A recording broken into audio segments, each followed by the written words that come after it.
Halo balik lagi di channel Ageng Adi. Ya, setelah sekian lama saya nggak bikin konten ya. Lebih tepatnya sebulan lebih. Iya, kok bisa ya? Jadi ada beberapa hal yang saya lakukan ketika saya nggak bikin konten. Yang pertama, memperbaiki trafficnya channel ini. Kemudian gimana caranya saya bisa mendapatkan banyak dolar dari konten luar negeri lah. Bukan konten luar negeri sih, dari penonton luar negeri. Jadi ada beberapa hal yang saya lakukan dan saya setting lebih tepatnya. Terus yang jelas ide saya waktu itu habis. Bukan karena habis juga sih, tapi memang karena kondisinya lagi nggak memungkinkan. Makanya saya agak menunda bikin konten. Menundanya cukup lama ya, sebulan ya. Tapi ya udahlah ya, kita skip aja basa-basinya. Tapi dari basa-basi ini udah dapat durasi 1 menit, lumayan. Oke, dan for your information, video ini dibuat dengan kamera depan dari Xiaomi Redmi 90. Karena beberapa saat lalu ada yang tanya, Bang, kamera depannya si Redmi 90 itu autofocus nggak? Nah, ini hasilnya. Nanti kalian bisa cek sendiri, dia itu autofocus apa enggak. Oke? Karena menurut saya selera orang-orang itu beda-beda. Kalau menurut saya hasil kamera depannya ini ya nggak bagus lah, karena dia cuma dilengkapi dengan resolusi 8 megapiksel. Apalagi kalau dari segi pencahayaan pun dia sebetulnya itu nggak terlalu terang-terang banget. Tapi karena ini saya dibantu dengan lampu studio yang box gede itu, jadi ya menurut saya cukup support. Dan ini pun saya tempelkan di tripodnya ring light. Mungkin ketika saya nyalakan ring lightnya dia akan tampak lebih cerah lagi. Tapi kalau itu saya lakukan, nanti hasilnya akan over di muka saya, dan itu kurang recommended. Oke, sekarang kita skip dulu. Nah, sebetulnya di video ini apa yang mau saya bahas? Saya tuh mau bahas requestnya orang-orang. Bang, update MIUI-nya Xiaomi yang 12.5.4. Oke, karena ini HP-nya saya pakai untuk merekam, jadi saya ngomong aja ya. Untuk MIUI 12.5.4 menurut saya itu ya hasilnya kurang lebih sama dari yang 12.0.7.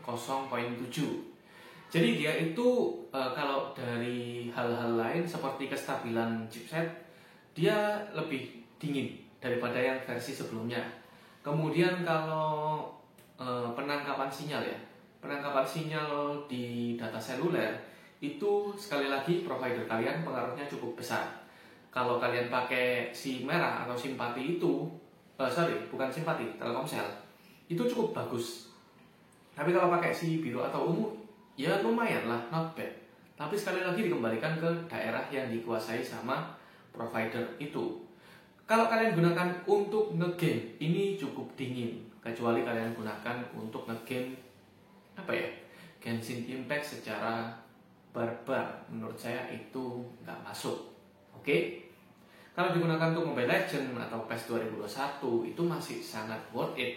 Kenapa? Karena ini menurut saya smartphone yang cukup kuat chipsetnya. Meskipun ada 2 varian ya. Kalau kalian pakai yang RAM 4GB itu akan sangat terbatas kemampuannya. Jadi saran saya mendingan kalau kalian mau pakai game-game yang ekstra, kalian ambil yang varian RAM 6GB dan juga memori internal 128GB. Oke, untuk segi penangkapan WiFi jaraknya sama. Kalau dibilang jauh enggak, pendek juga enggak. Maksimal masih lancar sinyal WiFi-nya itu ada di kisaran sekitar 4 meter lah. 5 meter tuh udah sedikit goyang.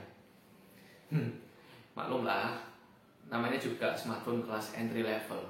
Cuman yang saya kagumi dari Xiaomi itu dia berani memberikan hardware yang speknya cukup bagus, kecuali softwarenya ya, terutama ketika dia sudah diupdate ke MIUI yang terbaru. Padahal dulu ketika masih di MIUI 12.03 ya atau 12.04 itu sinyalnya jauh banget, 7 meter sampai 10 meter gitu masih kuat kok dari pemancar wifi-nya. Tapi sekarang udah melemah. Yes, itulah kelemahannya dari MIUI Xiaomi yang terbaru. Xiaomi selalu menjual hardware yang sangat Wah, kemudian dia melemahkannya dengan softwarenya yang menurut saya banyak kegagalannya. Jadi saya minta maaf ke Xiaomi karena harus ngomong ini secara jujur dan belak-belakan, karena itu yang terjadi di smartphone saya. Sebagai user Xiaomi pun terus terang saya agak keganggu. Harusnya dia bisa lebih lengkap lagi. Tapi setelah saya telusuri lagi, ternyata seri Redmi ini Redmi 90 ya, atau Redmi biasa ya. Seri Redmi ini memang yang seri yang terbawah sih. Jadi kalau kalian mau yang agak bagusan pakai yang Redmi Note, itu sinyalnya cukup bagus, penangkapan WiFi-nya. Cuman kalau segi spek ya 11-12 sama Redmi biasa lah. Kemudian ketika kalian mau pakai yang seri paling tinggi dari Xiaomi atau seri yang menurut saya perfect, kalian bisa ambil seri Mi berapapun ya. Kalau yang terbaru sekarang ini ya Mi 10 Lite atau Mi 11 Lite. Nah, kemudian ya masih ada seri Mi lainnya lah. Kalau kalian suka yang smartphone kelas mid-range ke atas. Oke? Dan apa lagi ya? Saya lupa mau ngomong apa. Oh iya. Jadi gini, kenapa kok saya nyampaikan ini terus terang? Kalau sinyal wifi-nya itu bukan yang maksimal banget. Karena sebagai konten kreator, ya mau tidak mau saya harus menyampaikan yang terjadi pada smartphone yang saya gunakan atau pada smartphone yang akan saya review. Paling nggak ketika orang akan membeli smartphone ini, dia nggak akan salah beli, karena ketika saya mereview atau saya bikin kata-kata yang bohong pada saat review, otomatis user atau penonton saya akan pergi. Ya ketika saya pergi saya nggak dapat AdSense dong. Jadi saya harus terus terang sebagai content creator dan saya harus membelak-belakan ketika saya mereview itu. Oke? Dan sebagai content creator pun sebetulnya saya bingung. Kenapa ketika saya beli smartphone ini waktu itu ya harganya masih sekitar 2,3 juta. Saya dapat 2,3 juta pas. Tapi ketika setelah direview harganya sekarang naik. Yang RAM 6GB itu di angka 2,6 juta.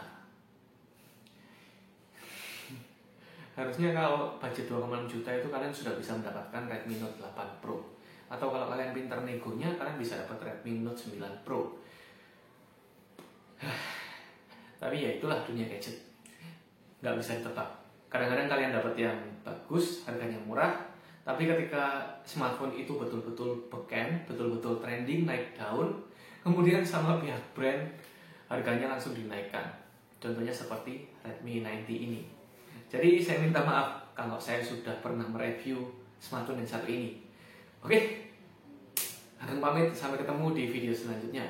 Tetap support channel ini, jangan lupa like, subscribe, komen, dan share supaya saya lebih semangat bikin konten. Dan kalau kalian mau di review smartphone yang ingin kalian ketahui speknya atau mungkin kelebihan dan kekurangannya, kalian bisa tulis di komentar di bawah. Oke, akan pamit. See you all.